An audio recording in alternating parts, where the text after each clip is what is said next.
បាទសួស្តីបងប្អូនថ្ងៃនេះខ្ញុំដក account Bitrate របស់ខ្ញុំ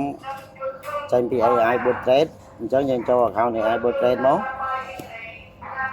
ហើយខ្ញុំចូលទៅកន្លែង asset បាទអញ្ចឹងបានន័យថាខ្ញុំចូលទៅ AI បងប្អូន AI មកអញ្ចឹងខ្ញុំដកប្រាក់ចំណូលប្រចាំថ្ងៃរបស់ខ្ញុំនេះ account ទី1របស់ខ្ញុំអញ្ចឹងខ្ញុំចង់ដកបាញ់ចូលទៅ account ទី2អញ្ចឹងបាន$12.51សេនអញ្ចឹងចូល withdraw ហើយយើងចូល withdraw មកហើយយើងចូល exchange យើង exchange អា UIDN ហ្នឹងទៅជា BTX សិនណាបងប្អូនកាក់ BTX អញ្ចឹង exchange ហើយយើង transfer បាទយើង transfer ចូល sport នេះពី AI account នេះចូល sport សិន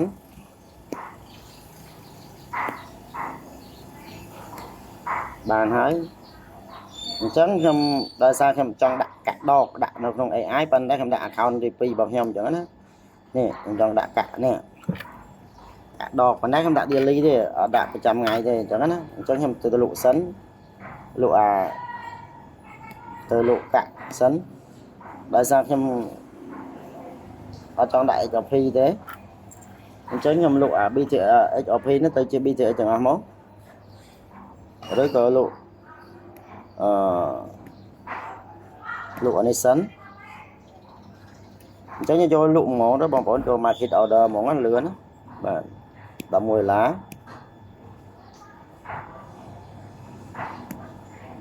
ហើយខ្ញុំលក់ដកលក់ XRP ទៀតខ្ញុំទិញកាក់ដកទាំងអស់ហ្មងព្រោះខ្ញុំមាន XRP ខ្ញុំដករហូតដល់ថ្ងៃអញ្ចឹងណាដល់មាន XRP ខ្ញុំទិញកាក់ដកទាំងអស់ដើម្បីបាញ់ចូល account ទី2របស់ខ្ញុំលក់ទាំងអស់មកអញ្ចឹងខ្ញុំបានលុយនៅក្នុង sport របស់ខ្ញុំទាំងអស់បាន$23អញ្ចឹងបូកនៅ account នោះទៀតវាបាន50អញ្ចឹងដាក់បានទៀតហើយអញ្ចឹងខ្ញុំចូលយកអាហ្នឹងយកទិញកាក់ដកទាំងអស់ហ្មងឬក៏យើងបាញ់ជា USD ក៏បានដែរបងប្អូនអញ្ចឹងរបៀបបាញ់ transfer បាញ់តាម user ID អត់អស់សេវាទេអញ្ចឹងណាខ្ញុំបាញ់ចេញពីនេះខ្ញុំ copy អាcopy 45ហ្នឹងគឺ Bitcat ដូចBitrate ដូចគ្នាទេអញ្ចឹងណាបើនៅតែយើងបាញ់ចេញពី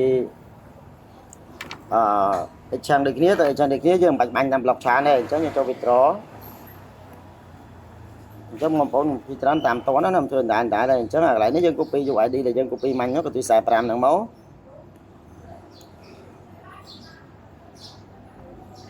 ផាសទៅអញ្ចឹងខ្ញុំចង់ដកទាំងអស់ចុច withdraw មកអញ្ចឹងវាទាមទារឲ្យយើងដាក់ Google Netter អញ្ចឹងណាបងប្អូនបាទដោយសារខ្ញុំប្រើ Google Netter ឬ TrueFA ដោយសារអញ្ចឹងបងប្អូនគ្រាន់តែវាយ Google Netter មក withdraw បានហើយ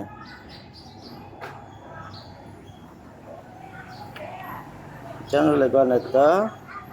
41 47 63អាហ្នឹងវា30វិនាទីវាដូរម្ដងណាបងប្អូនអូខេចុកជីអានេះបាញ់ភ្លាមចូលភ្លាមហ្មងវាលឿនណាហ្នឹងហើយអញ្ចឹងនៅពេលវាចូលហើយបានយើងទៅទិញនៅក្នុង account មួយទៀតដោយសារខ្ញុំដាក់មាន2 account អញ្ចឹងណា Bitrate អញ្ចឹងណាបាទមានតែប៉ុណ្្នឹងហើយអានេះសម្រាប់បងប្អូនចំណាប់អារម្មណ៍តាក់ទងនឹង Bitrate 3បងប្អូនអាចសិក្សាខ្លួនឯងទៅបាទអានេះយើងអត់បាក់ trade ទេបងប្អូនអត់មានការដាច់ account អត់មានអីទេដោយសារវាដាក់ចូលនេះ AI Winvest នេះវាមានច្រើនថ្ងៃវាមាន180វាមាន30ថ្ងៃ daily តែខ្ញុំថ្ងៃនេះដាក់ daily ដោយសារខ្ញុំទិញកាក់ដកយកទៅដាក់នៅពេលកាក់ដកឡើងខ្ញុំអាចដកកាក់ដកមកលក់វិញអញ្ចឹងណាហ្នឹងហើយមានតែប៉ុណ្្នឹងបងប្អូនអរគុណ